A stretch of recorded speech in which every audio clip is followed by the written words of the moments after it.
Hello guys, welcome back in Goku Manhwa. Let's continue. Not long after, a team of rogue scientists had set up base near an abandoned observatory hidden deep in the mountains. Two of them hurried to the main chamber and pulled out a large crate. Inside was a small metallic pod emitting a soft hum. "It's active," one of them shouted, voice trembling. "It's responding to us." The older scientist, with wild hair and nervous eyes, grinned with obsession. Finally, the key to rewriting life itself. Ignoring the danger signs flashing across the monitors, the two men opened the pod. A surge of energy lit the room, casting eerie blue light across their faces. The pod's lid rose slowly, and from it emerged a childlike figure with crystalline skin. It didn't speak, only looked around, lost, confused. Then, slicing through the hum of the machinery, came a voice, firm and composed. "Step away from it. Now." Everyone turned in shock. From the shadow of the hallway, a lone figure appeared. It was Rosalind, clad in a sleek black combat suit, eyes glowing faintly from the interface lens over her left eye. In her grip was a compact plasma staff, its surface crackling with contained power. "This is restricted technology," she said. "You've crossed a line." The air tensed, thick with electricity. Seeing that the intruder was just one woman, the scientists didn't seem threatened. They chuckled among themselves, confident in their numbers. Still, Rosalind didn't flinch. Her stance was unshaken, her words razor-sharp. "Do you even know what you've awakened?"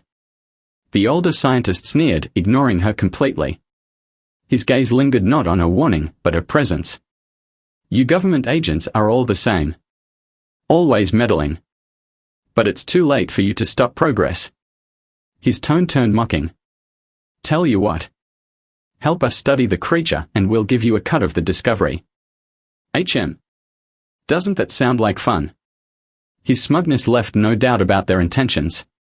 Rosalind's eyes narrowed, her pupils tightening like a hawk's before a dive. She didn't respond with words. She moved. Like lightning through storm clouds, Rosalind dashed forward. Her staff extended mid-air with a burst of light. Before either scientist could react, she struck.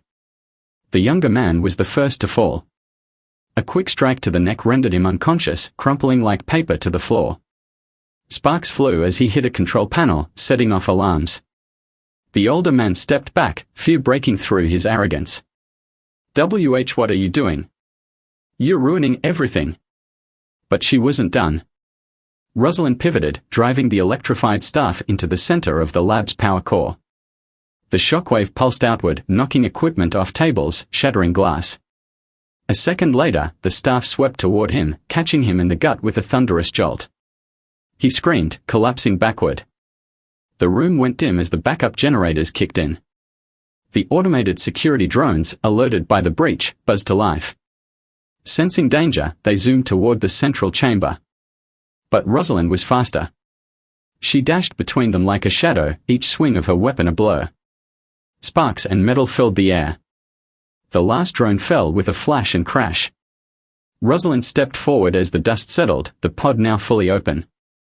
The crystalline child looked at her, blinking slowly. Gently, she knelt. "You're safe now," she whispered. Outside, storm clouds swirled above the observatory, thunder rolling like distant drums of war. The quiet after chaos echoed through the mountain lab as Rosalind stood tall, protector, destroyer, and witness to mankind's endless thirst for control. A soft but magnetic pulse radiated from her wrist device, casting faint holograms around her like a shield of energy. The rogue scientists looked at each other in confusion and dread. Not one dared to approach. Instead, they turned and rushed into the far corridors of the lab, shouting frantically for their director. Hearing the rising panic, the director soon appeared, his expression annoyed and tense. But after a few steps into the room, he halted, stunned by the sight of his staff scrambling in fear. "Director! That woman, she's not human," one yelled. Behind them, the sparking wreckage of two security drones smoldered on the floor. The director's face hardened, fury flashing in his eyes. "You there," he barked. "Who sent you? Why are you attacking us?" Rosalind gave no answer to his hostility. Her face remained expressionless, cold. She glanced briefly at the crystalline child standing silently behind her and asked in a firm tone, "This being, what were you doing with it?" The director stepped forward, regaining his composure. His voice now steady, he replied, "You misunderstand. We're researchers working under the sponsorship of Syndicate Helix. That specimen is an artificial bioform created by our team. All actions have been sanctioned." As he spoke, he extended a digital ID toward her, its hologram flashing with the Syndicate's crest. The moment she heard the name Syndicate Helix, Rosalind's eyes narrowed slightly. She remembered Ren warning her during briefings at Central Command. He had emphasized staying alert around Syndicate agents, especially those involved in illegal testing zones. At the time, Rosalind had asked Ren why he had such a deep mistrust for them. He had only given her a quiet smile and said, "If they ever surface in an off-limits zone, don't hesitate." As Rosalind deliberated on her next move, the director suddenly flicked his fingers, producing a shimmering chip embedded with credits. He held it out casually, smiling like a businessman closing a deal. "This is all a misunderstanding. I'm sure we can come to an arrangement. Discretion has value, after all." His tone oozed arrogance, convinced she could be bought. Though Ren hadn't explained everything back then, Rosalind's trust in him was unshakable. And if he warned her to act without question in the presence of Helix agents, then she would do just that. With resolve tightening in her chest, she slowly reached for her plasma staff, eyes fixed on the director without a flicker of doubt. Without hesitation, she crushed the glowing orb beneath her heel. Her voice rang out, fierce and resolute. "What the hell is this Project Obsidian you're experimenting with? How do you violate planetary law under the Federation's watch?" She raised her plasma rifle, eyes burning with righteous fury. "Stand down now, or face the consequences." Realizing negotiation was off the table, the lead technician's face twisted in frustration. "You arrogant little enforcer. Do you think your badge scares us? This facility is protected by rights older than your Federation. If you want war, you'll get it." With that, he activated a hidden panel. From the walls, armed defense drones emerged, encircling Rosalind in a tight formation. Yet, even facing overwhelming odds, she stood her ground. Without flinching, she switched her rifle to overload mode and slammed its butt into the floor, causing a ripple of energy to crackle through the chamber. Her gaze swept across the room as she issued one last warning. "This is your final chance. Power down or burn." Confident in their machines and weapons, the technician sneered and gave the command. The drones locked onto her with precision lasers, preparing to fire. But Rosalind was already moving. She ducked low, spun with force, and sent a shockwave pulse that knocked half the drones into the walls.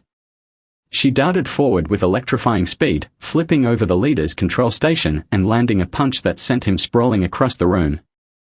Before he could recover, she pinned him down with one boot. The stunned technician lay gasping beneath her, utterly defeated, his systems disabled, his pride shattered. Rosalind stepped forward steadily, aiming her plasma blade directly at the core of the reactor. Her voice rang with calm authority. "Deactivate the interface now, or your systems are fried." Just then, the orbital security force burst in.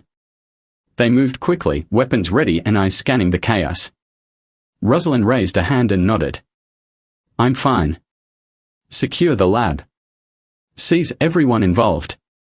Her commands were swift. "Disable their neural links. Lock them in holding cells.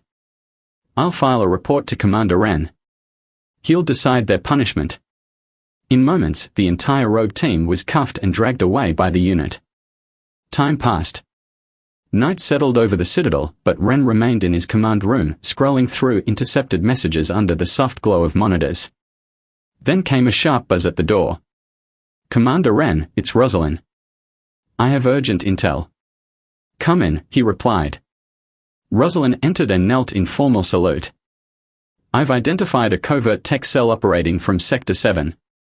They are linked to General Escar's fleet." Ren's eyes glinted with interest.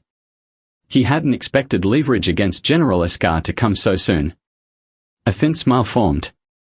"Excellent. What were they working on?" Rosalind's expression grew grim. "Illegal AI units. Combat models, all unregistered. And we found encryption keys with Escar's personal sigil."